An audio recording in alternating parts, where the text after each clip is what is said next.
राज्यातील हवामानात पुन्हा एकदा मोठा आणि अचानक बदल पाहायला मिळतोय। जुलै महिना संपत आला असताना आता पावसानं राज्यात पुन्हा एकदा उग्र रूप धारण करण्याची तयारी केली आहे। एका बाजूला पावसाची प्रतीक्षा करणारे शेतकरी तर दुसऱ्या बाजूला गोदावरी नदीला आलेला महापूर आणि जायकवाडी धरणात सुरू असलेला महाकाय जलाव।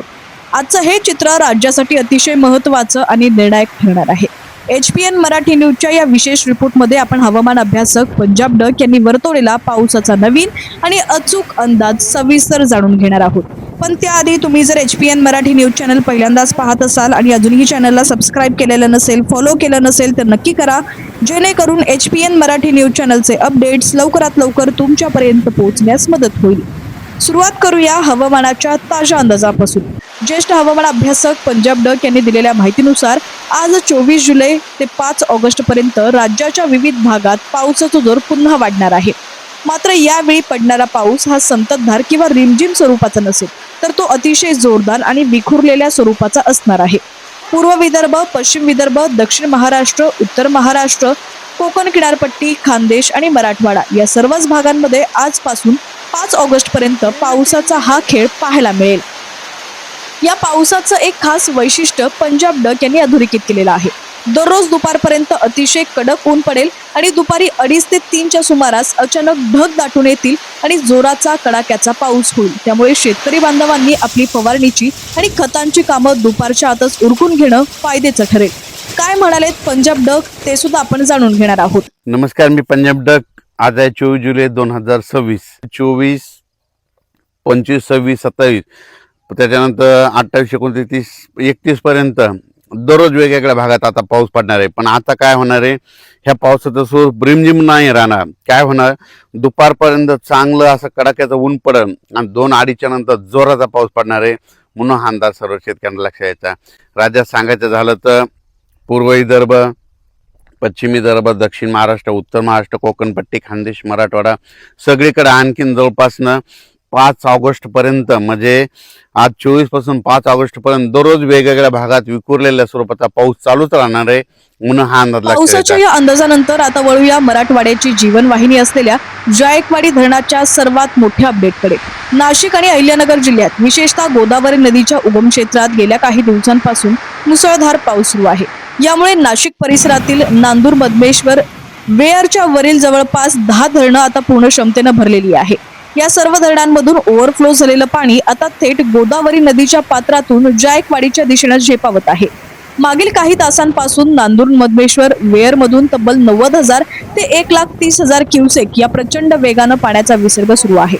पाण्याचा हा महाकाय लोंढा मोठ्या वेगानं जायकवाडीत दाखल होत आहे। जालना, बीड, परभणी आणि छत्रपती संभाजीनगर या जिल्ह्यांची तहान भागवणाऱ्या या धरणात आतापर्यंत 32 TMC जिवंत पाणीसाठा जमा झालाय। या मोठ्या आवकेमुळे येत्या 1 ऑगस्ट पर्यंत धरणातील पाणीसाठा थेट 42% जाण्याची अत्यंत दाट शक्यता आहे। जायकवाडीत येणारे हे पाणी मराठवाड्यासाठी संजीवनी असेल, तरी गोदावरी नदीकाठच्या गावांसाठी हा काळ अत्यंत धोक्याचा आणि सतर्कतेचा आहे। याविषयी खुद्द पंजाब डक यांनी नदीकाठच्या शेतकऱ्यांना काय महत्त्वाचं आवाहन केले ते सुद्धा सविस्तर ऐकूयात। नमस्कार, मी पंजाब डक। आज आहे 24 जुलै 2026 आणि खास करून अंदाज कशामुळे की मराठवाड्याची जे तहान भागवणारं धरण आहे जायकवाडी धरण, नाथसागर, त्या धरणामध्ये काय झालं, नांदूर, मधमेश्वर मधून जवळपास 90,000 ते 1,00,000 क्युसेसनं पाणी योगाने येत आहे।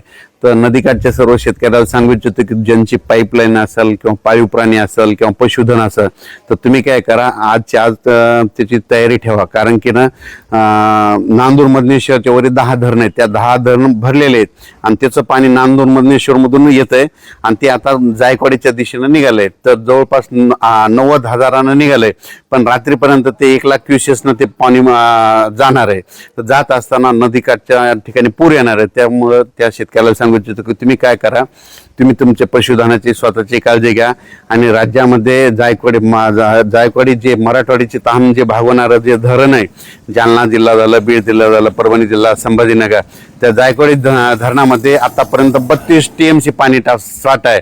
पण आता ह्या 10 दिवसात 1 ऑगस्ट पर्यंत त्या ठिकाणी जवळपास 42% जाणार आहे। म्हणून हा अंदाज सर्व शेतकऱ्यांनी लक्षात घ्यायचा।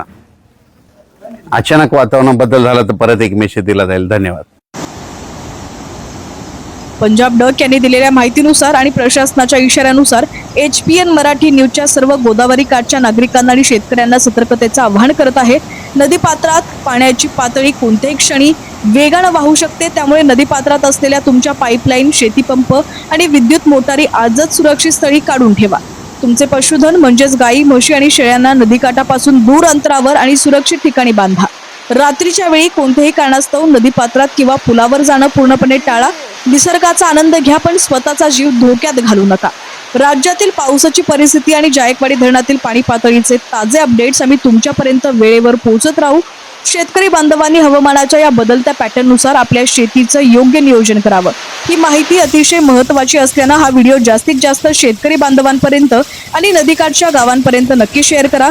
माहितीपूर्ण आणि अचूक बातम्यांसाठी आपल्या HPN मराठी न्यूज या YouTube चॅनलला सबस्क्राईब करायला विसरू नका.